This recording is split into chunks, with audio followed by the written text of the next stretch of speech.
شروع اللہ کے نام سے جو بڑا مہربان نہایت رحم کرنے والا ہے۔ کروڑوں درود و سلام نبی آخر الزمان صلی اللہ علیہ وآلہ وسلم کی ذات اطہر پر، جن کی وجہ سے ہم ہیں اور جن کی وجہ سے یہ کل کائنات ہے۔ رویت حلال کمیٹی کا اجلاس باقاعدہ طور پر پاکستان میں شروع ہو چکا ہے، جبکہ خلیجی ممالک سعودی عرب، متحدہ عرب امارات میں بھی آج ہی چاند دیکھنے کے حوالے سے اجلاس 1-2 گھنٹے، کیونکہ ان کا جو روزہ ہے وہ لیٹ افطار ہوتا ہے، تو اس کے بعد ان کا بھی اجلاس شروع ہو جائے گا۔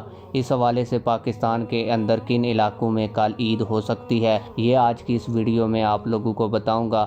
آپ لوگوں کو بتاتا چلوں کہ پورے پاکستان میں جو روزہ ہے وہ سعودی عرب سے 1 دن بعد میں رکھا جاتا ہے، جبکہ پاکستان کے اندر کچھ ایسے علاقے موجود ہیں جیسے کہ قبائلی علاقے، فاٹا ہو گیا، جنوبی وزیرستان، شمالی وزیرستان، یہاں پر افغانستان اور سعودی عرب کے ساتھ 1 دن پاکستان سے پہلے روزہ رکھا جاتا ہے۔ یہ پاکستان کے اندر ہی موجود علاقے ہیں، یہاں پر باقاعدہ ان کی اپنی ایک رویت حلال کمیٹی ہے، اس کا اجلاس شروع ہو چکا ہے اور باقاعدہ چاند کے حوالے سے شہادتیں جو ہیں وہ جمع کی جا رہی ہیں۔ اگر شہادتیں ان کو موصول ہو جاتی ہیں تو کل جمعرات والے دن ان کا 29 روزوں کے بعد جو ہے ان کی عید ہوگی۔ اگر ان کو چاند نظر نہیں آتا تو باقاعدہ ان کی جمعے کو کنفرم عید ہوگی، ٹھیک ہے۔